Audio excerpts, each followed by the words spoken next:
घोड़न ऐं घोटन जीअण थोरा ॾींहड़ा। घोड़न ऐं घोटन जीअण थोरा ॾींहड़ा, कॾहिं मंझ कोटन कॾहिं राही रिण जा। याद माज़ी जा वर्क उथलाईंदे संस वालिद अलाह बचायो रिंद जे विछोड़े ते।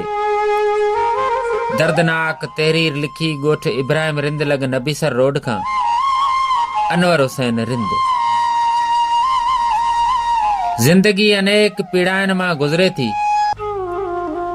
इंसान कॾहिं कॾहिं वेही सोचींदो आहे त जेके माण्हू जिस्मानी तौर ते जुदा थी वञनि था ऐं जिन सां गॾु संस सुञाणप ऐं बेपनाह प्यार जो इज़हार हुजे थो,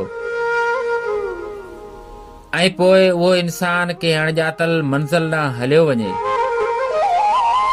अहिड़ी मंज़िल ॾांहुं जितां अॼु ताईं को बि नाहे वरी सघियो। सच पुछो त हिकु अजीब ख़ौफ़ महसूस थींदो आहे। उहे शहर, उहे वाहन, उहे वस्तियूं जिते ज़िंदगी जूं हड़ई बहारूं संस शफ़क़त सां गुज़रियूं हुजनि, ऐं पोइ इंसान हिकु अजीब अकेलाइप महसूस करे थो।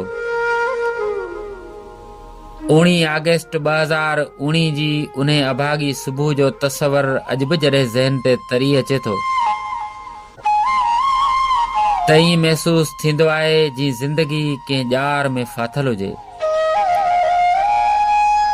उहो शख़्स जंहिं आङुर खां वठी दुनिया में हलणु सेखारियो, अॼु उहो शख़्स पाण मंझंदि मोकिलाए वियो। बाबा साईं जॾहिं हिन जहान फ़ानी खे ख़ैराबाद चई मालिक हक़ीक़ी सां वञी मिलियो हो त ई महसूस थियो ॼण दुआ जा हड़ई दरवाज़ा बंदि थी चुका हुजनि।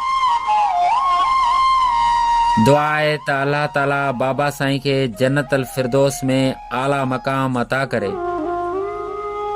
ऐं समूरे सोगवार ख़ानदान खे अज़ीम सदमो बर्दाश्त करण जी तौफ़ीक़ अता फ़रमाए।